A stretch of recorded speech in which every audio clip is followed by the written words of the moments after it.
OK, to the issue that drives most fair-minded people absolutely nuts, but seemingly never goes away, cancel culture.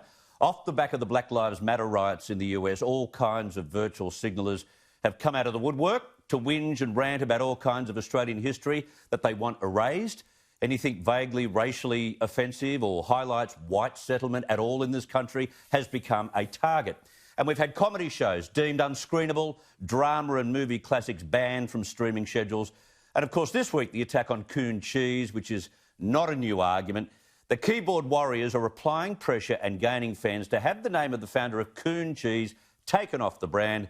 The name was also once used, of course, to humiliate black Americans as a shortened version of raccoon. Well, off the back of that complete inane nonsense, a leading West Australian brewer has become embroiled in the latest cancel culture campaign. Craft brewer Colonial Brewing Company is considering dumping the name of its company in beer because of pressure from activists over the word colonial, because somehow they're, quote, creating nostalgia about colonial times when some Indigenous Australians were killed. The campaign has now been backed by a bottle shop chain, which will no longer purchase any more stock of colonial beer.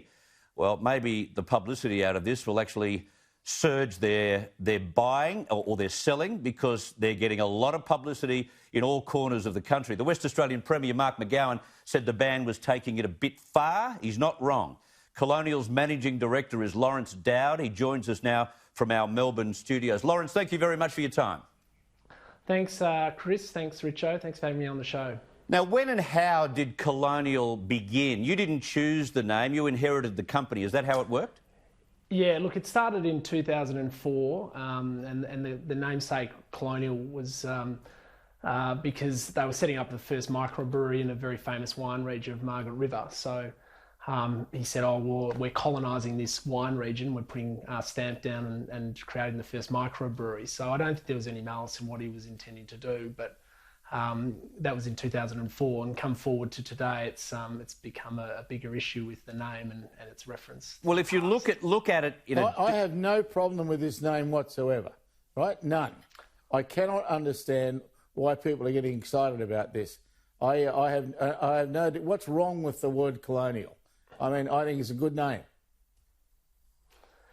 Look, we certainly think so. We think it's a name. It's never been a part of our narrative to put a spotlight on imperialism or colonialism and what that represents. No. You'll see that in all of our branding and our marketing. It's just a word, and you know we're well known for that. We're well known for making great beer. So for this to pop up's been pretty disappointing, but it is an issue, and there's a minority that have a real problem with it. Yeah, but if you look at the definition of colonialisation and colonial, if you have a look, it's new, it's new territory, it's starting something afresh, transforming. These are some of the definitions that you get if you look up the word. And I couldn't think of a better thing to describe the way a brewery has popped up in a phenomenal wine region in West Australia. Totally, and that's it. He's taken a very he's put the blinkers on and looked at a very specific part of what colonial is, or colonialism, and that's the disappointing thing.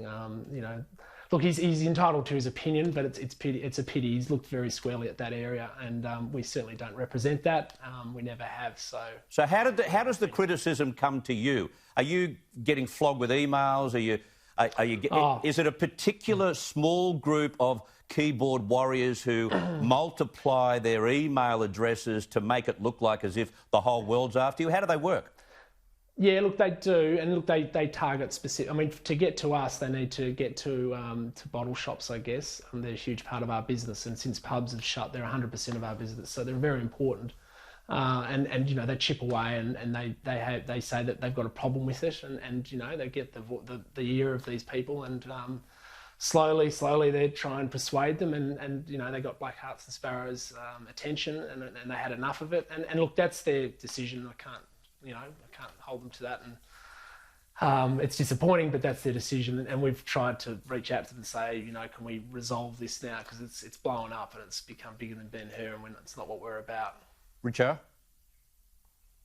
I would be staggered if you actually had to change the name. You know, at some stage, we've all sensible people have got to draw a line in the sand and say, bugger this. I'm not going to cop any more of this nonsense. And it is nonsense to suggest that the word colonial in itself is offensive. It's not. It's just a name for your beer.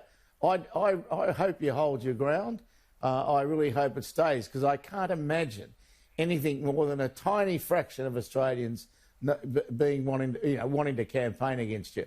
I reckon most people would say, what a load of rubbish. Lawrence, what are you going to do?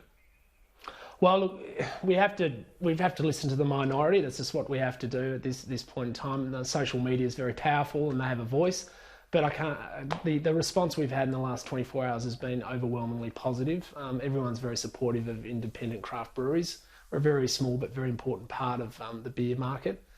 Most beer in Australia is foreign owned, so everyone's getting behind Australian owned, Australian run breweries, which is great. So look, we're gonna review it. I'm not going to say we're going to change it or we're not. We just got to review it and we'll make a call, and it'll be on our terms, not by won't be persuaded by small groups.